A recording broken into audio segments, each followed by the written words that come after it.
people. Welcome to another episode of Not So Giant Women, Steven Universe discussion podcast with Ivy and Daria. Hi. And it's for our winter forecast. You got any forecasts? Maybe this is when winter finally properly comes to Beach City. If it really was Halloween last week, we're getting to the end of the year. And who knows what weather conditions are like in Delmarva, whether they get proper winters and seasons there. Yeah, if Delmarva being kind of Virginia, Delaware, Maryland, north of where I grew up, and where I grew up, we had snow. So I guess they could have a traditional kind of winter, even in, if Delmarva is in a similar geographical situation. Yeah, and of course, who knows what all this magic and things might do to the climate. Guess we're about to find out, eh? Yeah, let's go. All right. Are the crystal gems, we'll always save the day. And if you think we can, we'll always find.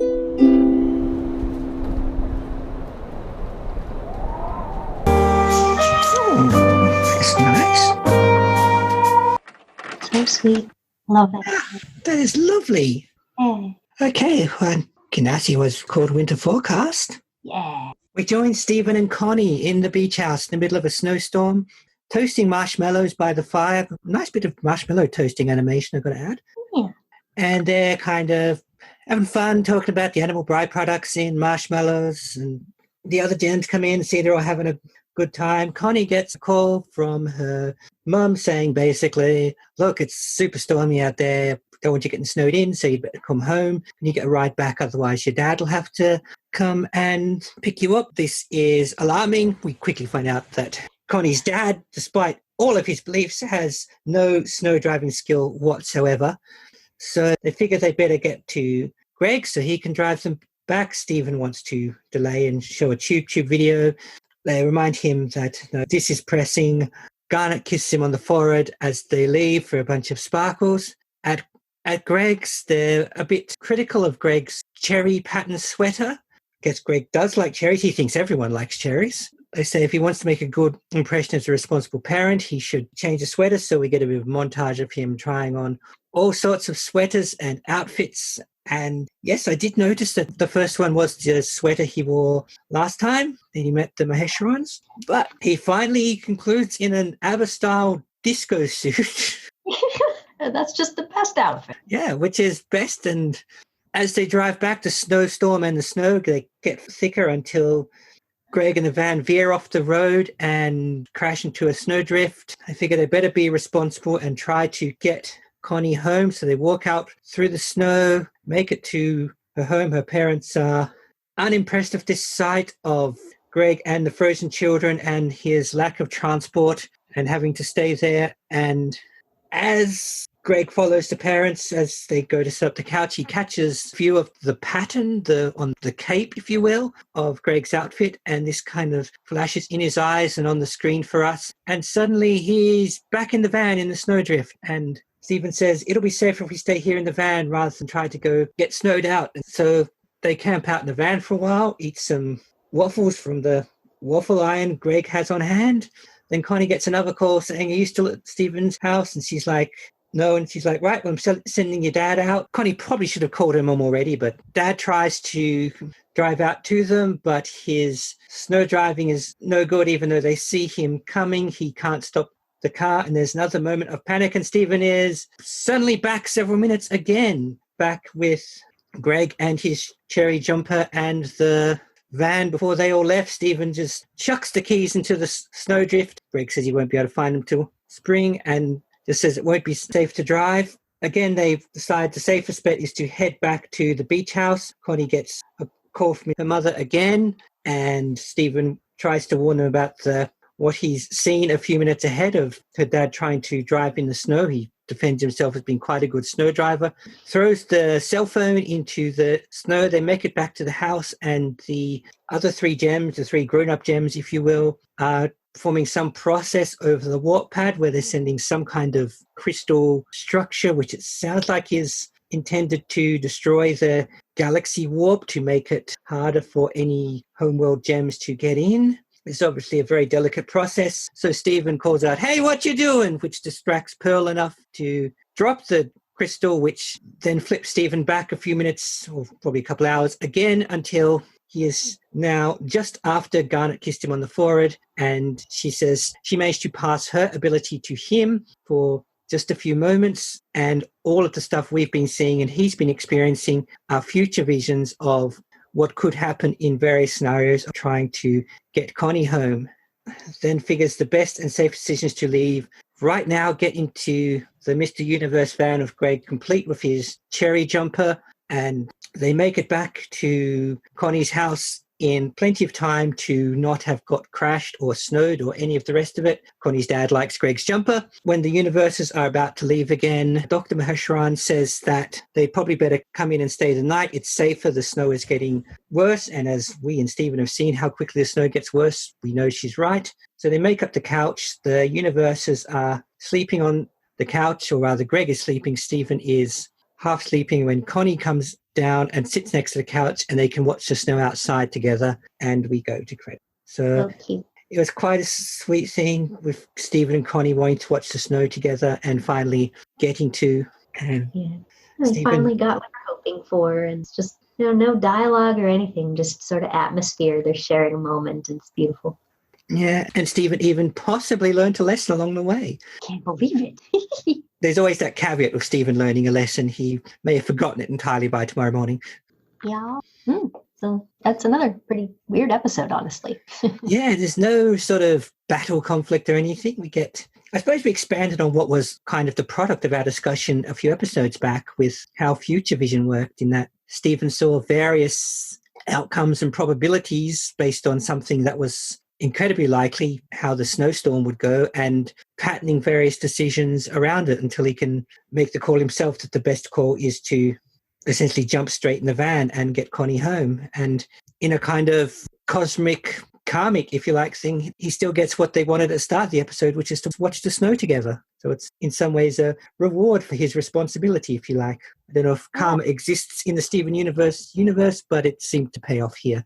Yeah, that is an interesting kind of payoff of it, that he had to learn, it's not going to be the funnest thing, that she has to leave right now, which really took me back, kind of like, I don't want my friend to go. So, I've hidden her shoes and she can't leave because we can't find her shoes, like that kind of stuff. It's like, no, she has to stay, but yeah, it's the responsible thing to do. And then they still got to, quote, be snowed in together. Yeah.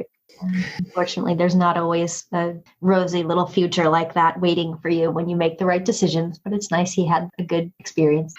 And we saw more of Connie's parents show that they're not just strict, unreasonable people as they've been shown a bit to be in the past. They mentioned they were compassionate, indeed happy for the universes to stay rather than just head out, and so they're obviously warming up to them a bit. I'm impressed by Greg's jumper because, we've seen him eat cherries before. We know he likes cherries. Everybody likes cherries. I'm a cherry man. Yeah. So that was my shirt. That was my first thought of when he was trying to get some cherries when he didn't have a broken leg. Right. Yeah. When I did that recipe, actually, when I did Greg's secret meal from House Guest, I called it Cherry Man's Secret Meal. But, I can't make that reference to you at the time, but now I can. Cherry Man. A very strange thing to say, but it felt organic, It's cute. Yeah.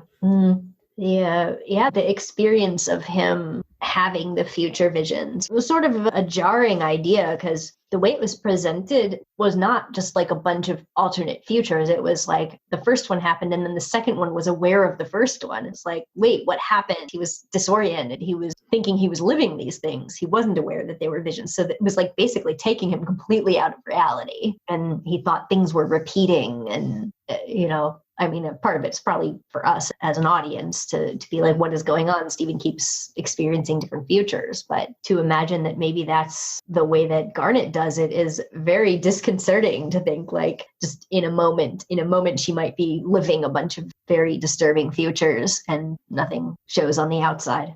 And she has to incorporate that into her reaction. She might be going into a battle and then having that happen. She's sort of ridiculous. sitting through herself getting killed over and over or something.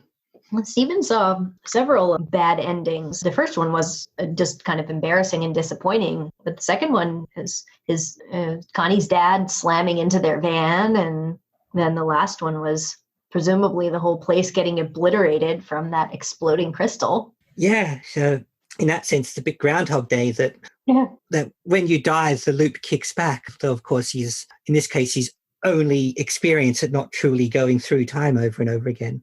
Yeah, so it's kind of weird that all of those things that we saw didn't actually happen. Yeah, I mean, this also could be how he's processing it, because this is his first time with future vision, whereas Garnet's had it for however many bajillion years. Right. And she would probably recognize the signs of this suddenly being a scenario that she's being shown. Yeah, and in fact, she didn't say, I'm going to give you my abilities for a few moments. She did that afterwards.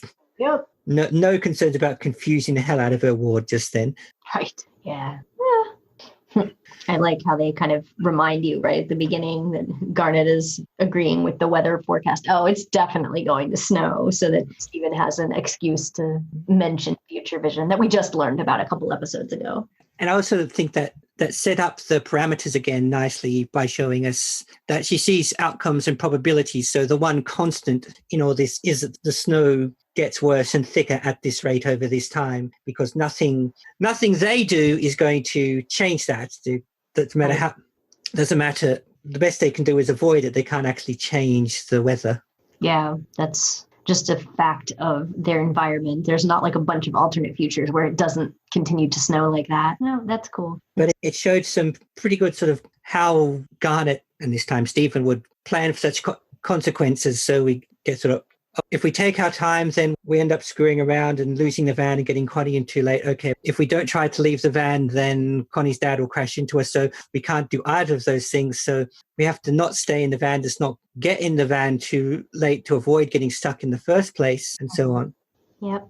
I wondered at the beginning there, when they mentioned Garnet having future vision, I wondered if she objects to that. Like, if considering how kind of secretive she is and how long it took her to tell Steven that, I wondered if she would have a problem with it if somebody just said, oh, by the way, Garnet has future vision, like, does she care? She didn't seem to, but, like Steven just tells Connie, I guess, everything. So it's hard to tell when she's being secretive and when she's just not saying stuff. Yeah, I guess I interpreted it as a little bit like resistance, since she went back and forth about whether she was going to tell him at the beginning of the Future Vision episode, when it's like, are you going to tell me something cool about yourself? She's like, no.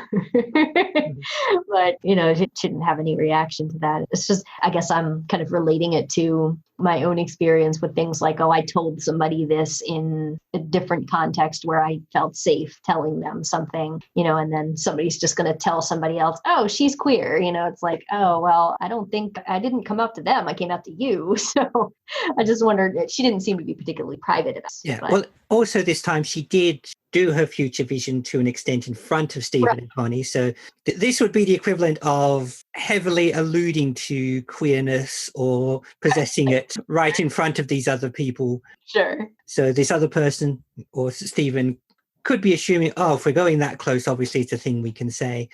And yeah. I think when you're dealing with Steven and Connie, if you're going to do that in front of them, then, well, it's ultimately Steven doing the telling. You did pretty much dangle it in front of him and say, try this, try this, try this. Yeah, I wouldn't disagree. But I just had a thought about, like, I wonder if she didn't say anything to him like, hey, this is a secret, which I feel like he would keep secrets, but that he just kind of freely tells Connie things. Yeah, I think that's also a thing. If he doesn't know it's a secret, he can't keep it. Mm-hmm. Yeah. Yeah, there's no reason that he should have had to feel like he should keep that from her. But. And again, there's the whole standing in front of them and seeing the future part, which... Right. Yep. It's a bit like in the coming out example, it would be like if she was smooching her girlfriend in front of her. By the way, she dates women. Yeah. So. But yeah, I'm still loving Stephen and Connie's friendship that sometimes almost tips into romance, but doesn't quite get there. Yeah. Which somehow makes it feel even more pure. I agree. And innocent, if you like. Very much so, especially we need to get more examples of characters like them who are sharing very meaningful, intimate moments like that silence in the snow. But, they're both in their night clothes and they're inside somebody's house and stuff, but his dad is right there. It's not like there's anything indecent going on, they're sneaking around. It's just they're sharing a moment. It's very sweet. Yeah, and then they're not even physically together. She's on the floor. He's still in the sleeping bag or whatever on the sofa. Yeah. And then the opening moment where they're sitting in front of the fire, just enjoying their time together and eating marshmallows. It's very sweet and, like you said, pure, adorable. I just have the unadulterated joy in finding out how marshmallows work. Good job not setting that one on fire, which of course means he did do that shortly before. And that Stephen, until this point, thought that marshmallows were just made of marshmallow. Right. You just plucked them off a tree somewhere. She said animal byproducts. He's like poop? No, Stephen, you're not eating poop. Yeah, I thought she was going to launch into a vegan or vegetarian thing there, but no, she's just disliking describing stuff. Yeah, she's stuffing her mouth with them and saying bone marrow. Maybe with her mum being a doctor, she's well adjusted to some of the more quote-unquote grosser things that are part of life. While attributing marshmallow's goodness to these animal byproducts. Yep. So we had confirmation in this one that he is still grounded for 1,000 years from watching TV. Yeah. That's why he's not watching the weather report. Needs some countdown on the wall or something ticking down to up to 999 years and 350 days or whatever. My goodness. That would be a depressing countdown for a really long time. All of the shows that you like will probably be canceled by then. Even The Simpsons. Yeah. Yeah. You noticed his cute little sweater, little departure, I guess, the sort of bluish color with stars across it. Yeah, and even though they weren't exactly the same, I noticed his and Connie's full outfits had the complementary colours. The blue with purple, both pale. They're cute together. I liked seeing their little winter outfits too. Yeah, I had fun with that, and also showing that the gems don't need that. Oh yeah, Greg's parade of outfits was adorable too. So funny. And they kept putting all the outfits onto Snowman that they built while they were screwing around. I thought his outfit was with the Henley shirt looked plenty responsible, but then he's trying to get this impression from a couple of 11-year-olds or whatever. So yeah, so he's going into the van and stripping and putting on other clothes out in the snow. I mean, it's his dressing room and it's his kitchen and it's everything. Yeah, well, when we see them having dinner later, the van just looks plenty bigger on the inside.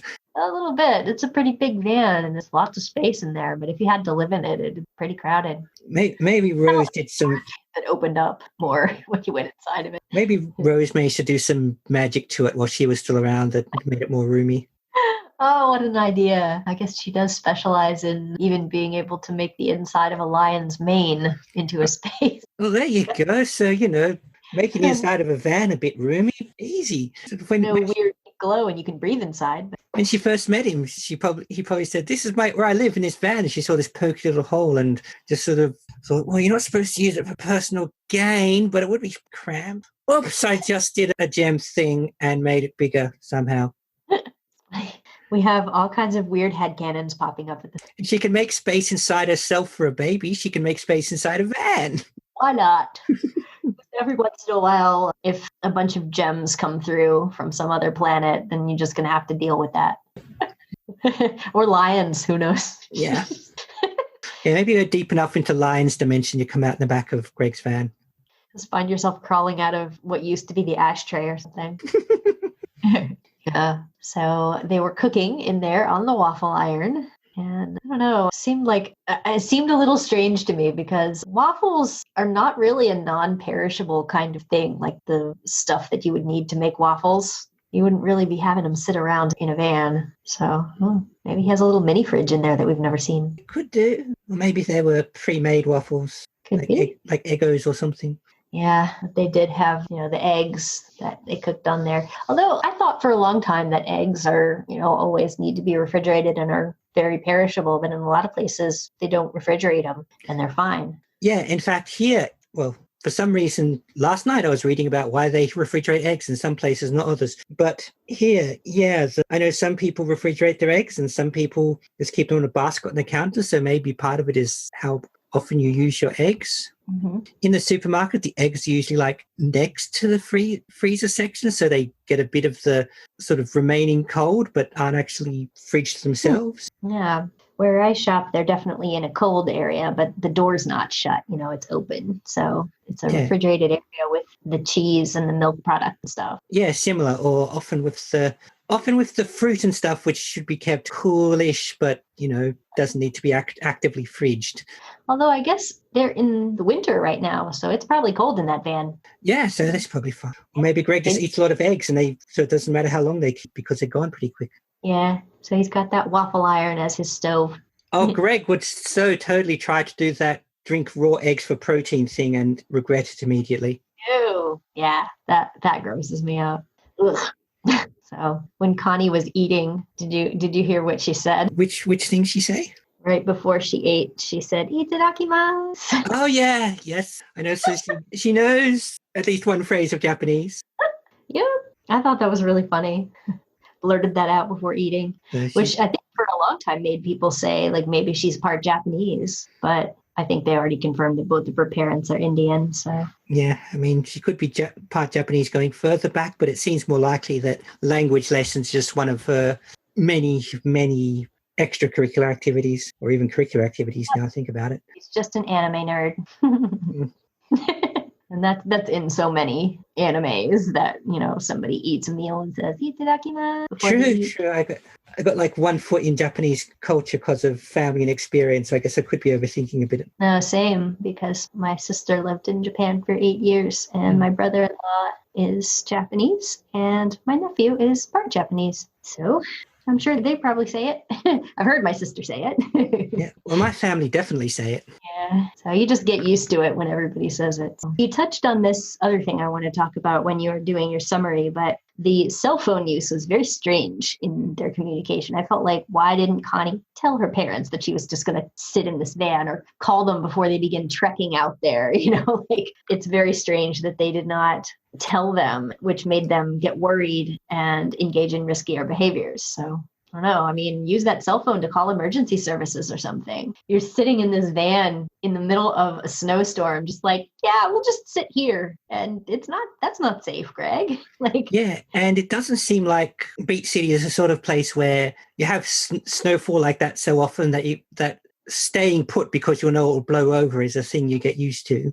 Right. The only thing I can think of kind of in defense of Greg is he's just like, well, I'm home anyway, so I'm just going to sit here, Well, yeah. It's his home, but it's, you saw the snow building up and it's like that could cave in your roof if it gets heavy, or you could, like Mr. Maheswaran came down the road and slammed right into them. You could get hit. So yeah, maybe Connie was kind of hoping to put off talking to her parents until it was too late for them to come out, but that didn't work out.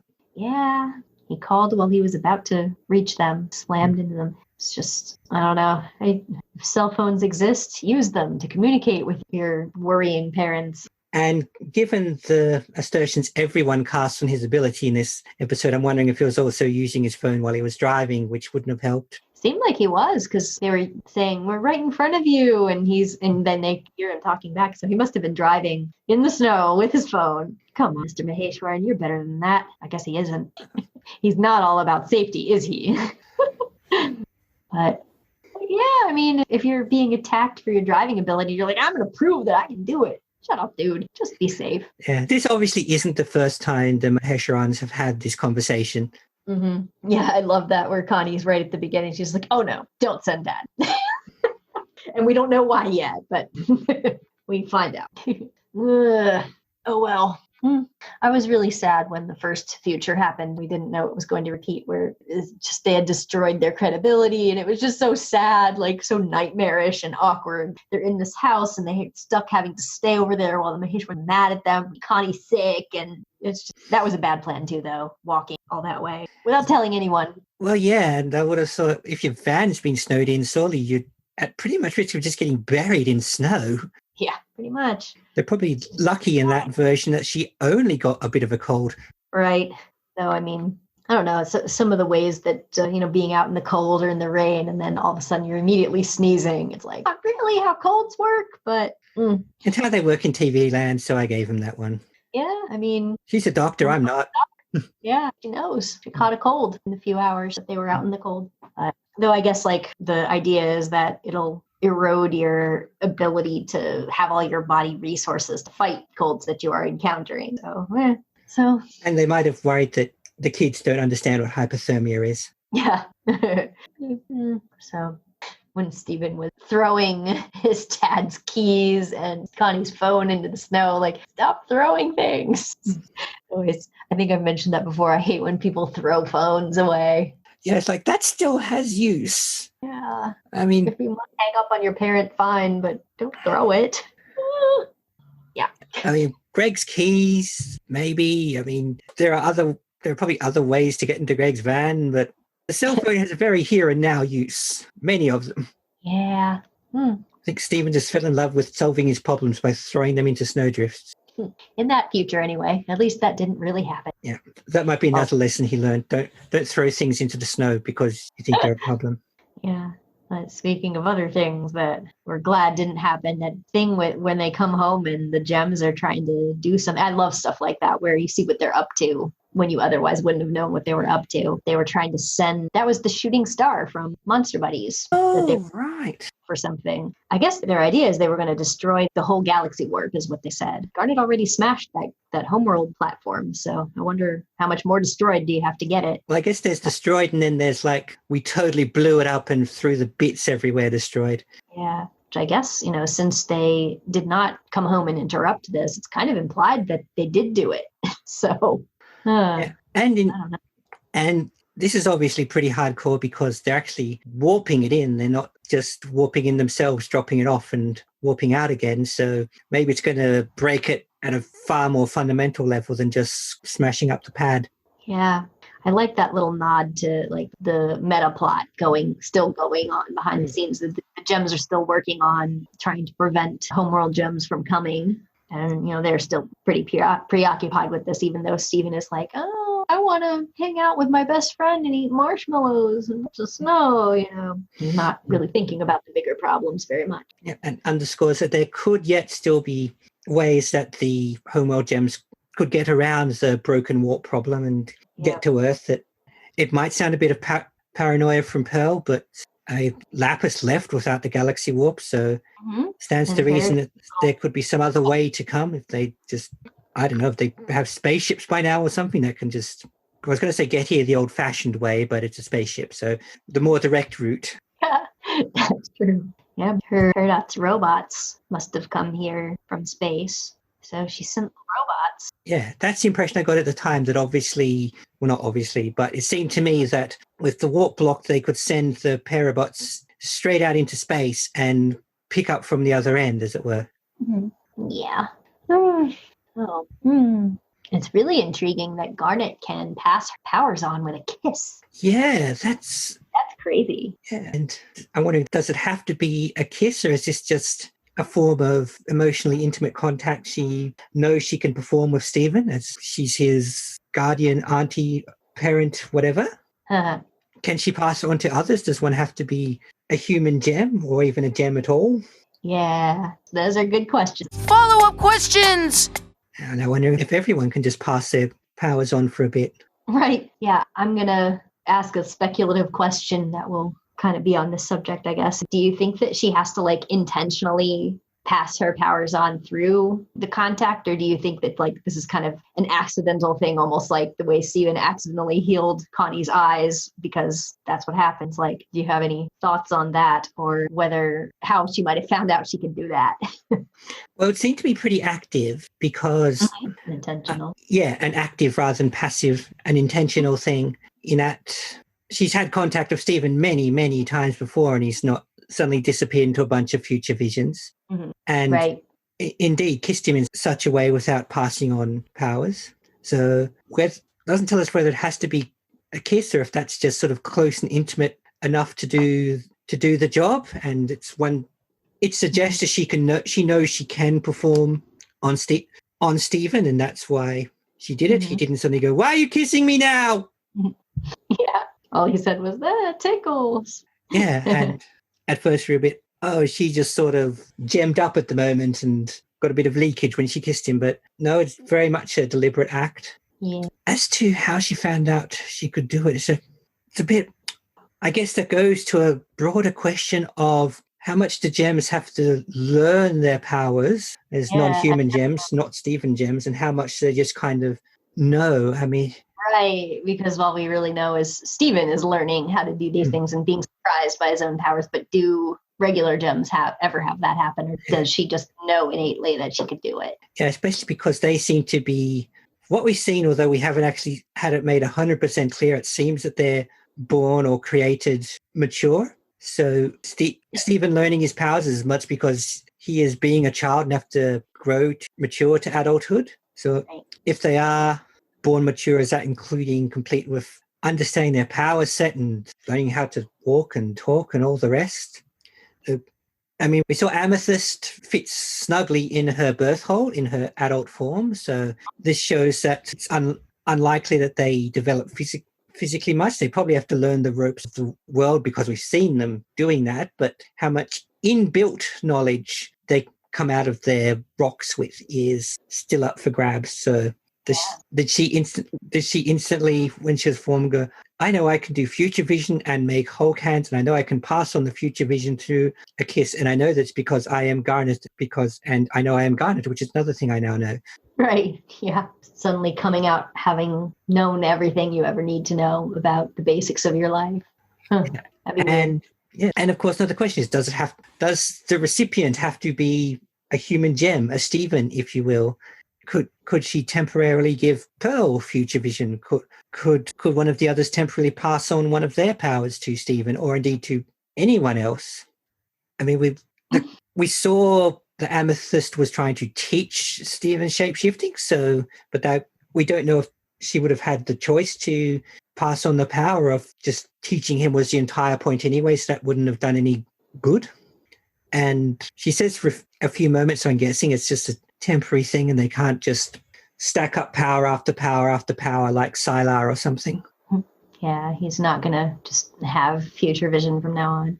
Yeah, and I guess also harks back to the actual Future Vision episode where she said she was trying to get close to him, and maybe she thought this is a less painful, less drastic way to share the experience by sharing it more literally when he's in, because the entire time he's in no real danger except for a bit of shock and confusion, because while he's having all these visions, only about a second is passing and he's just standing there in the living room.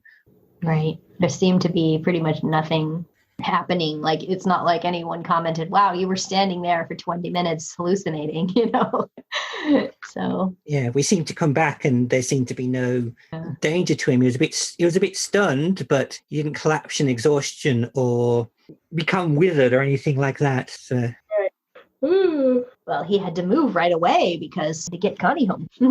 Yeah, so the net benefit was better because he didn't get sick and his friend didn't get sick and he didn't get buried in the snow.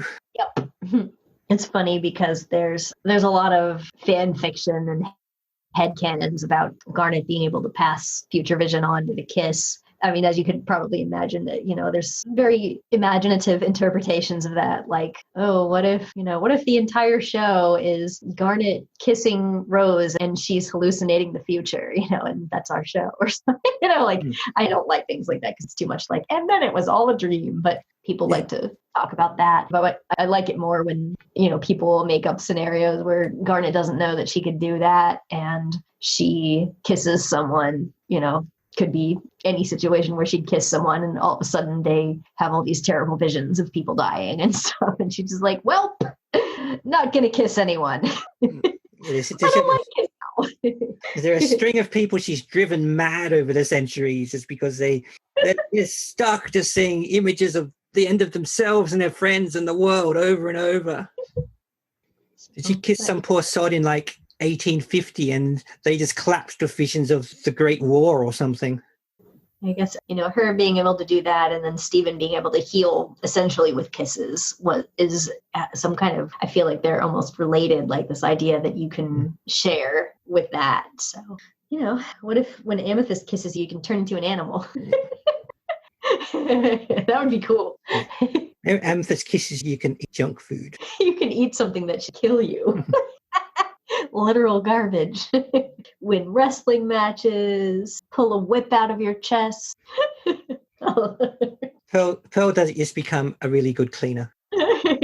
Something like that. This is funny. I guess that's my probing question. Yeah, and I feel it opens potentially a lot, or if this is just a single situation thing, potentially no possibilities. It usually feels like they have to introduce the idea that she can do something so that they can use it later. But then yes, we're still in season 1. I feel like the show is sometimes more about experiences and interactions than it is about, now we have to plant this plot point to make sure that it's usable later. So feels like it could go either way. And if Steven can do it, it'd probably still be very unstable. It seems like, especially if Garnet's had as long as she's had to be able to refine and learn how to best use her interpretations from future vision, it would be a very long time before Steven could responsibly use it. The bubbling and shielding things, the only ones he seems to have a proper grip on. Now, we saw the effects of him not even trying to do his mother's make plants animate power. Yeah, true. So, could he accidentally pass that on and that person is just then unable to try to eat vegetables because they keep jumping out of their hands? Oh, yeah. Let's just hope that Steven isn't bringing back to life all of the plant life he's eating. Yeah. Don't eat sunflower seeds, Steven. You'll be like barfing up sunflowers. Yeah. Lean against a tree and just poison ivy. Yeah. Ooh, boy, that's going to send my imagination somewhere. I guess at least in the case of what he did with the watermelons, the seeds were exposed to his saliva and then were kind of sitting around for a while. So it was at least overnight. So it didn't happen immediately. So maybe they get digested before that can happen. Sure hope. Having magical biology has got to be worrisome. And with all this unpredictability, it's some ways like magical puberty. Ooh, I don't need. That'd be like, well, we kind of saw that in So Many Birthdays when he got old really fast. Yeah, we're still in a point of Steven where he sort of gets a rough and doesn't quite work properly version of a power before he can really have a proper try at it. Yeah, I think you're right. And we saw that the defense bubble now more works probably as it's supposed to. Yeah. But that took some work. He was completely stuck in it for a while, which is obviously not how it's supposed to work. Yes. Yeah. Is there even a power that he has demonstrated that didn't kind of get him in trouble first? Feels like maybe the only thing that really didn't get him in trouble first was bubbling gems. I'd say I was going to say it's hard to get that wrong, but goodness knows, I'm sure if they really wanted to, they could show that going wild. Yeah, like putting a bubble around his own hand and then teleporting it to the temple and getting yanked through space. What if he could do that to send himself home? That'd be cool. I guess it seems like when Garnet did it to him in Monster Buddies, she had to do it from outside. But that's definitely a good question as to whether if he bubbled himself, he could use that to teleport himself. But I don't know. Yeah, I was going through in my head while watching the various futures in this one that for all the array of gem powers and technology, they don't really have any readily available quick transport ability that they could have, because I was thinking, do they have some way to just quickly get everyone to Connie's place and then back again? And the answer is no, basically. Yeah, not without a warp pad or if Lion is... Yeah, I wondered if Lion was going to kick in, but obviously, well, I guess he's hibernating. Yeah, he's probably somewhere warm. He's probably gone back to where they found him. Do lions hibernate? I get man animals. Oh, I don't think lions hibernate, now that you say that. I thought it was mostly bears. But imagine that the desert where Lion is probably from is probably pretty comfortably warm at any time of year. Yeah, maybe he's just nipped back there for the winter. Well, I've heard that it can get cold in deserts at night. That's true. Well, maybe his thing about doing what Steven needs rather than what Steven wants means that he'd take one look at the bliss and just go, Yeah, he just nopes out. I haven't seen Lion since the last time we saw him in the test, didn't we? He was sleeping. Yeah, that's right. He was just hanging around. Yeah, I was like just going backwards from this in my head. Like, when did we see Lion? I haven't seen him since the test, which is 38, and we're on 42 now. Yeah, well, I'm also convinced that Lion has his own activities he gets up to when we don't see him. 100%. Absolutely. In some other world, people are watching Lion Universe and going, "Oh, his human boy's in this one." Right. Yes, Lion Universe spinoff, Lion 4, the show. He has a Focus comic, again, not canon, but one of the writers decided to make an entire comic about what Lion does. He's on his own. That sounds cool.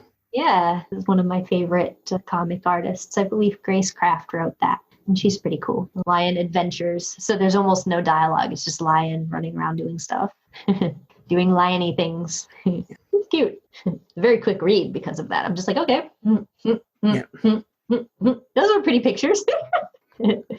Oh, yes, Olive, we're talking about cats again. Yeah, you're a small lion. Or maybe lions are big cats. Both are true. But you're not pink. You're silver and tan. What's your roar like? We've heard the closest thing she does to a roar when she got annoyed at the vet. Oh, really? Yeah, it's like this. Wow, nice impression. Speak cat. Yeah, she probably just thinks I have hideous language. Bad grammar, your pronunciation. Last time she did that at the vet, it set off the voice command on his smartwatch. So she was like, now dialing Susan Stannis. What?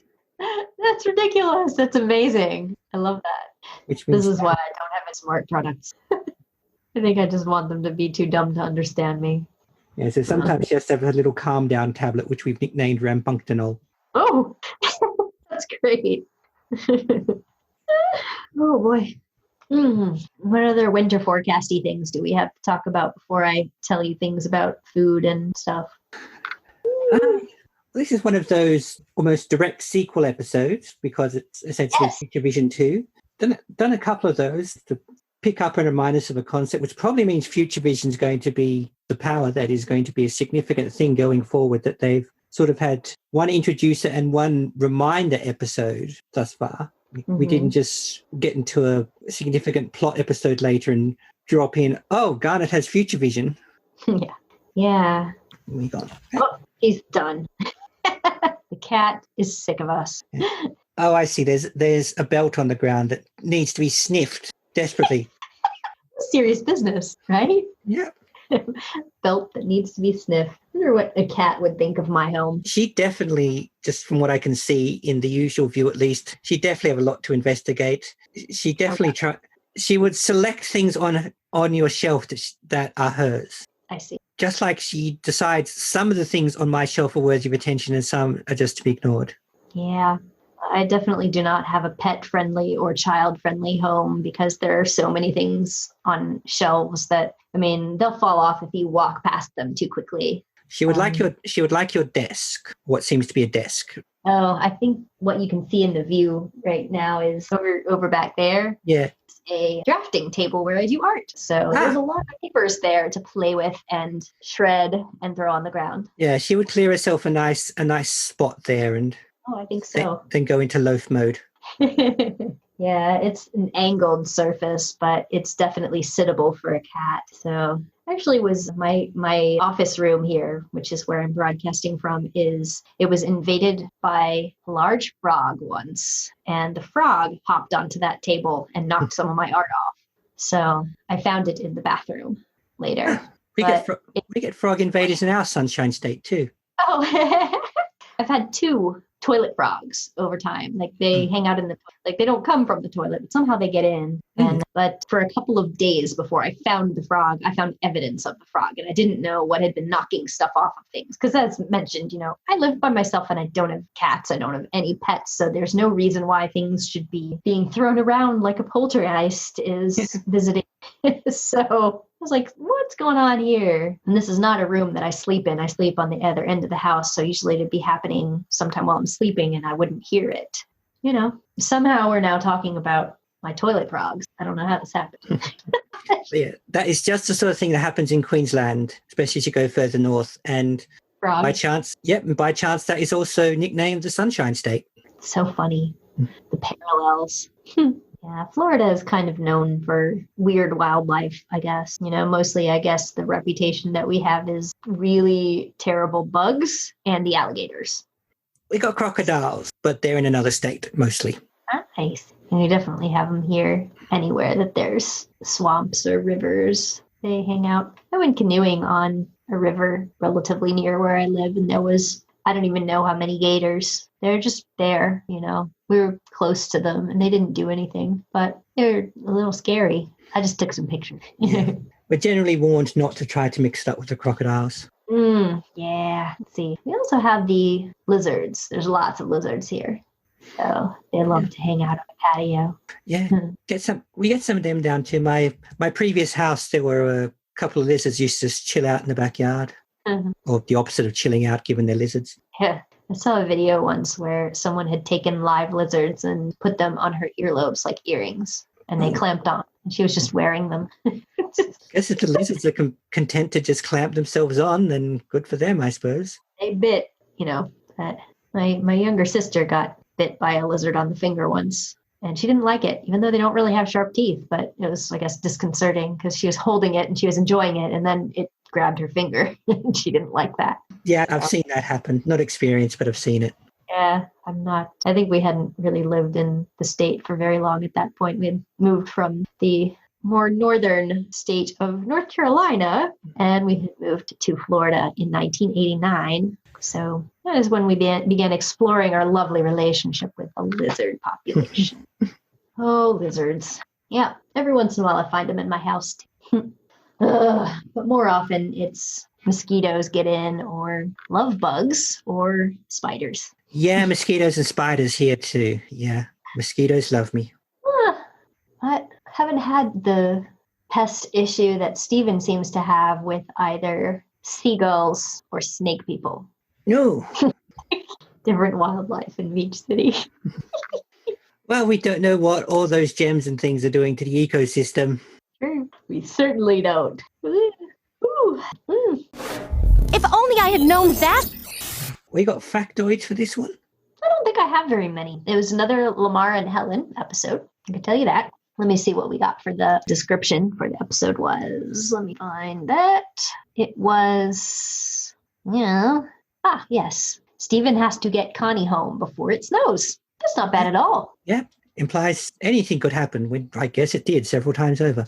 Yeah. Oh, yeah. I'm glad I wrote this down because I wrote it underneath this so that I wouldn't forget, and I had completely forgotten. But I have another share from Ronaldo's blog regarding this episode, even though he wasn't in it. He often, would post something that's relevant, even if he wasn't in the episode, to show that he had been affected by stuff. And there's no direct correlation, but there was a weird little animation of him crying on it, like just a kind of low-res animation of him just crying big cartoon tears. And it's about regrets. And so he had written this description. I'll read it to you. It says, "Sometimes I think about all the bad decisions I've made and how they've affected my life. And I wish I could go back in time and change them." So clearly a reference. "But unless I can find a way to break into the Pentagon and steal a time bite, I'm just stuck with having regrets. So here are my top 5 regrets for you. 1, thinking my little brother Petey was a gray and trying to perform my own alien autopsy on him. Sorry. Whoa. Number 2, spending $300 on a replica sword from the OAV beautiful girlfriend Satan. What a waste. I should have spent $600 on the replica sword from the anime Samurai Friendzone." They had this in the first half, not going to lie. Yeah. 3, not making all my Zanga posts private. I was going through a phase. 4, picking the wrong side in the console wars. I bought so many peripherals. And 5, my tattoo. Don't ask. So, Ronaldo has a tattoo. I won't ask. Yeah, and somewhere we haven't seen on him yet. Yeah, well, I guess he's not one for stripping down and running around like Steven and Frybo. No. Thank goodness. I think that's it for my factoids. I couldn't really think of anything about this one that was particularly of note.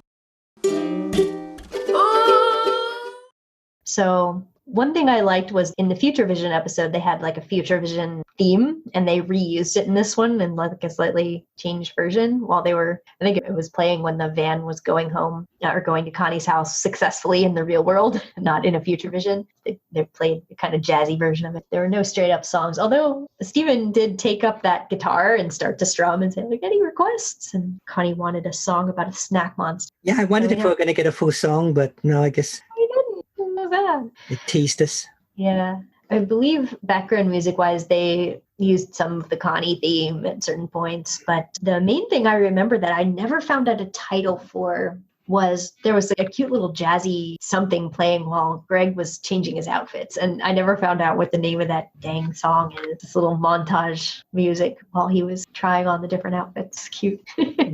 Yeah, I did enjoy the Greg fashion show. Indeed.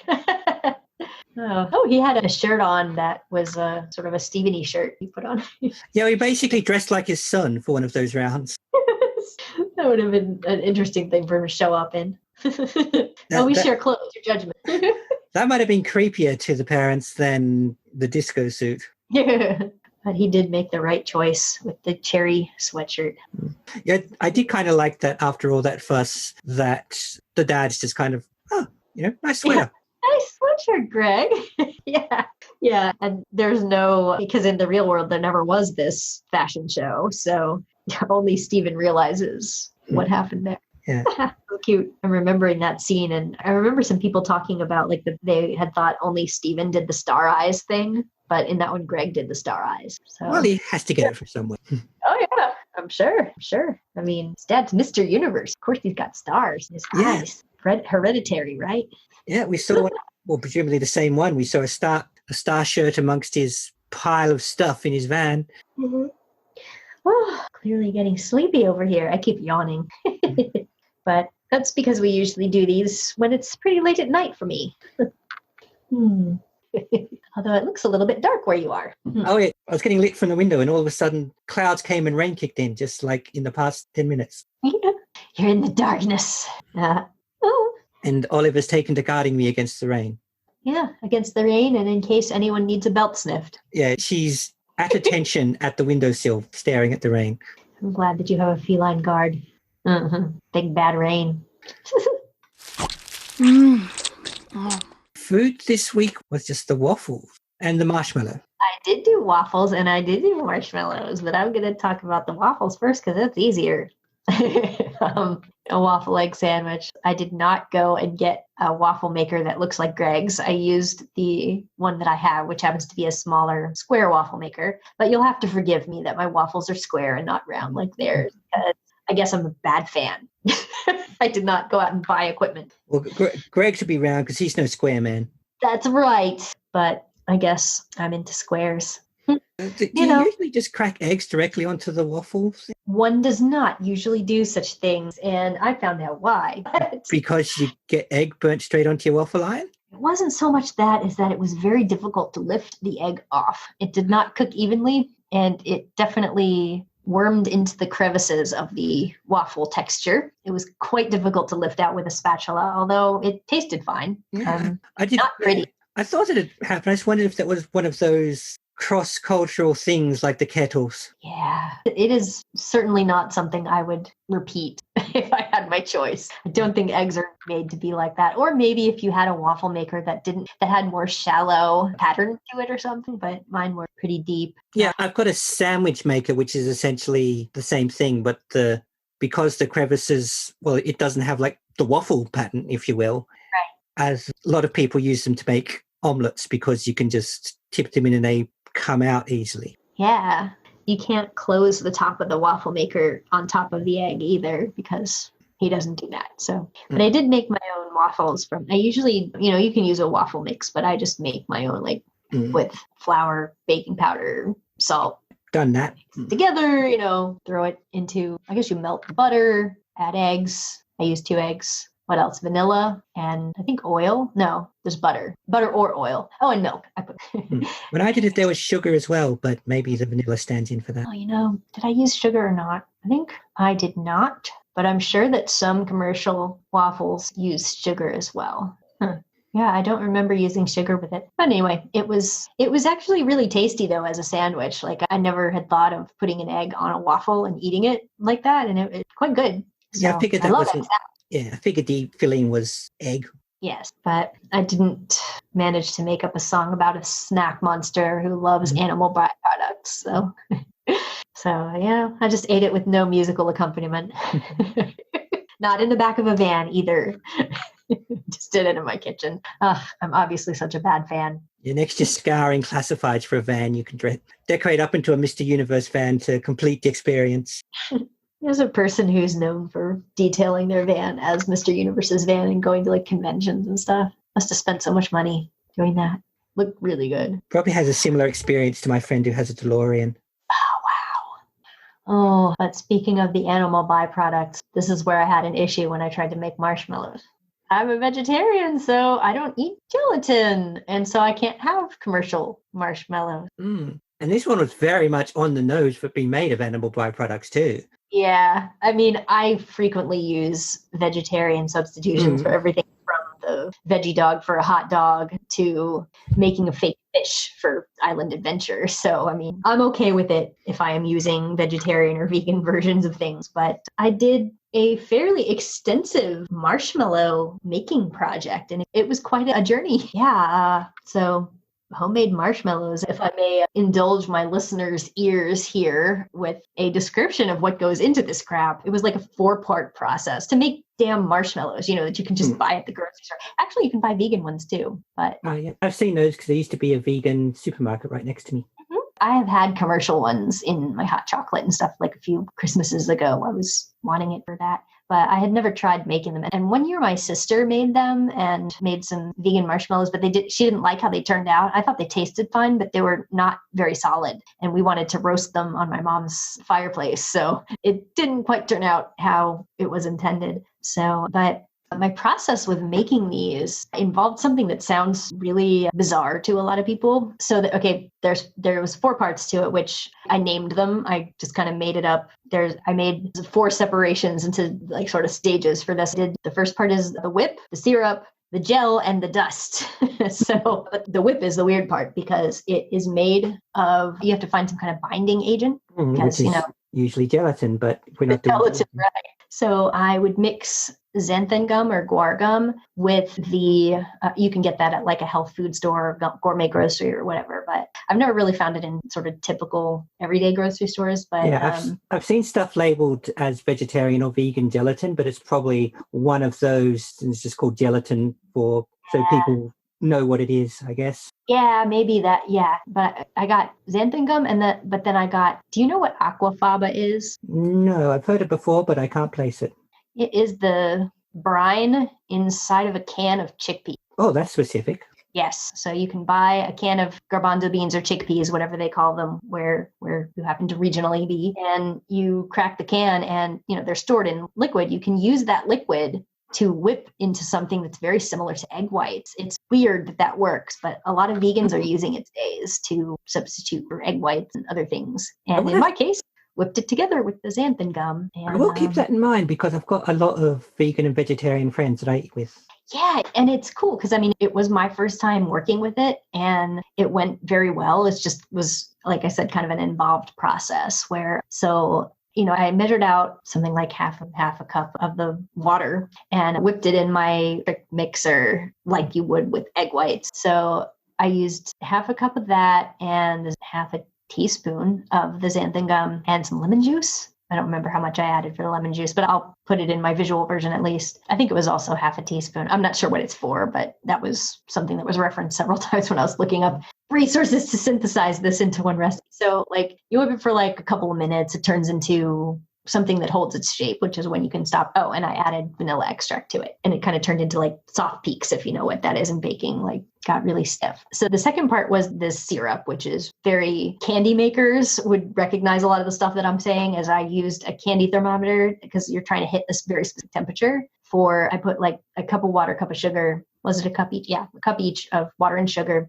and some corn syrup. I believe I used a third of a cup of corn syrup to get it between, in candy making, they talk about the soft ball and the hard ball temperature. It's kind of between those two that I was aiming for. A long time ago, I experimented with candy stuff. So I had a candy thermometer. For some reason, there was a lot of candy or sweet making documentaries on here for a while. So I know some of what that is. The cat has been all kinds of adventure today. Yeah, just kicked me in some organs. I don't even know which ones, but that hurt. It just happens if she uses you as a springboard. Oh my goodness. Kitty cat. Yeah, so let's see. Fahrenheit was just under 250, and I believe the 120 Celsius was what I aimed for on the thing. But I remember seeing that it was between these softball and hardball. Anyway, like this was the syrup that I was making. So let it get to that point and then take it off the heat immediately and start adding it to the thing I already whipped. It kind of deflates a little bit, but it shouldn't completely go all the way down. It shouldn't like flatten all the way. And it'll turn into like, it started doing really crazy things like sticking to the beaters, I guess you call them, where it was doing very strange things with the shapes. It's really cool. I think I did that for like 5 minutes to make sure that it was really beaten in. The last real kind of part of the marshmallow recipe was the thing that I decided to call gel. And I just added another measurement of water, heated up. I believe I used like a quarter of a cup of water with agar powder, which is another thing that vegans use a lot. And I used like I think it was a teaspoon or so, but I'll confirm that when I post the recipe and,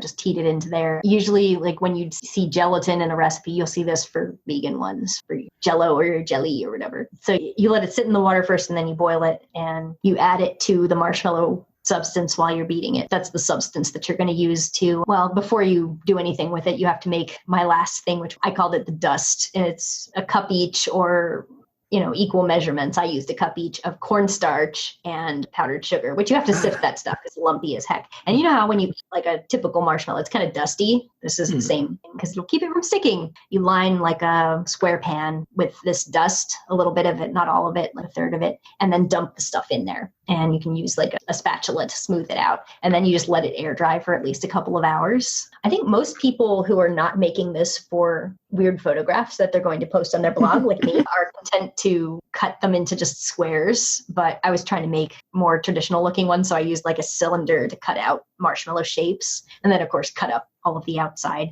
I made some fun ones with small cookie cutters too, just to make little heart-shaped marshmallow. Weird things like that. But you kind of roll them in the rest of the sugar to make sure that they're coated on all sides before you you can let them air dry for like 24 hours or so before you might put them in a container because they need to have exposure to air to get that marshmallow texture. But I did end up putting them on sticks and roasting them in the fireplace. I have a fireplace here and not very often used because it is hot in Florida most of the time. But, and yeah, I played with them too. I played around with them. Did some fun things with my toys, like put them on a toothpick and put them in the hands of my Steven and Connie figures. Yes, to reference this episode. That was an awfully involved way of making a marshmallow when you could seriously just go buy some. But because you said that you wanted to keep it in mind for vegan baking or whatever, I also want to mention that if you don't use the chickpeas for something else, you can also make those into a snack, which I did. Oh yes, that I've definitely done. Yay, okay. I feel like I'm eating peanuts when I eat, because, if listeners don't know that you can spread them on a baking sheet and roast them with salt and other things to make them delicious, and they become crunchy. They're very moist when they come out of a can, but you can bake them into these crunchy, yummy snacks, and they're quite tasty. So yeah, definitely had them. They seem to be popular amongst people I know. Oh, yeah. You haven't made them yourself, though, right? No, I've used chickpeas to make other things, but I don't think I haven't done turn them into the roasted snack version myself. I was just going to ask if you had done it. I was going to ask if you had shelled them or not, because there's, a lot of people say you should take the little husks off so that they'll bake better and not be soggy. But then other people say it doesn't make a difference. So I have only done it with the husks off. So I wondered if you had a different experience, but yeah, you haven't. So I can't ask you. If people listening have gotten this far into my ramble about food, and maybe they'll have some opinions. But that's it for the food, and I would definitely like to make marshmallows again. I haven't, because it makes so much, and I do live by myself, so I'm like, oh God, there's too many marshmallows. Yeah, that's sometimes a downside of living alone. That when you make or buy things, you end up with more than you can actually use. Oh, yeah. When I was talking to my sister earlier today, we talked about the chickpea thing because it's like, I was just thinking about you because I was planning for this podcast to talk about my chickpeas. And, she was the first person to tell me that you could do that with aquafaba because, we did it one year. She did it. I just ate them. But yeah, it was a good experience. I'm glad that I didn't have mushy, crappy marshmallows. Well done. Num, num, num. Num, num, num, num, num, num. Brand spanking new, mint in box. All I have left is merch. What do we got? Should I merch you now? Merch me. Yeah, Merch so since we were in a winter episode, and I did comment that Steven even had a change of wardrobe with his little gem sweater, I believe you actually can buy that gem sweater. I think I've seen it. I don't remember if it's official merch or not. I've seen it online. I unfortunately do not have one, but I have a different gem sweater, which I will show you now. This is official merch, and it's very cute. Oh, it's very Christmas sweatery. Yes, even though there's nothing inherently Christmassy about it, it has that look. Yeah. So it has stars and the individual gems of the gems, and then their faces, and then more gems and more stars. And 2 Stevens and some cookie cats. Ah, yes, that's right. So it's a little bit big for me, but sweaters being big is good. Oh, yeah. I'm wearing one right now, which gets a lot of use in the winter, which is many, many sizes too big for me. Yeah, those are nice because, if you're wearing several layers under them, they have room for that. But also because if it's big enough, it feels sort of like you're walking around in a blanket. It's very comfortable. I have that experience quite often. See, this has the Steven Universe logo on the back. So just looking at the tag, someone gave me this as a gift one year. And yeah, it says small, but I think it's one of those unisex smalls, which means big for me. Yeah. I like it anyway. Cool. I like it but too. I do tend to wear it more around the Christmas time because it looks so Christmassy. It's not like ornaments or anything. Yay. So that's my merch for us today. A wintry thing, even though it's summer for me. So hot here. Oh, very, very hot. But not for you. No, it's cleared again for a bit, but I can see more clouds on the horizon. Yeah, it brightened up. Oh, I'm getting some text messages about cake, and I really want to eat cake now. Well, so do I now.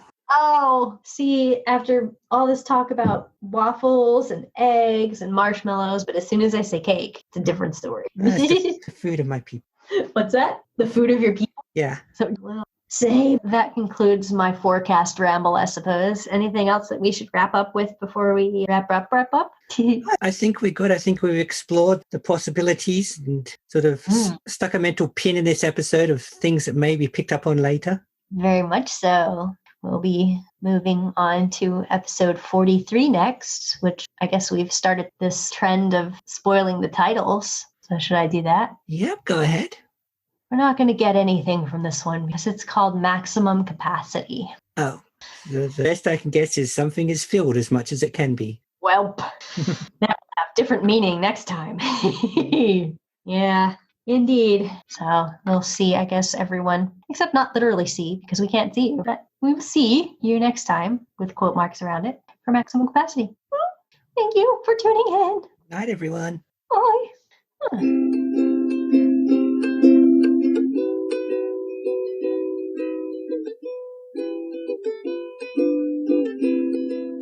You've been listening to Ivy and Daria on Not So Giant Women. You can find episodes of the show in video form by looking up Not So Giant Women on YouTube. Or in audio form at anchor.fm/NotSoGiantWomen or your podcatcher of choice.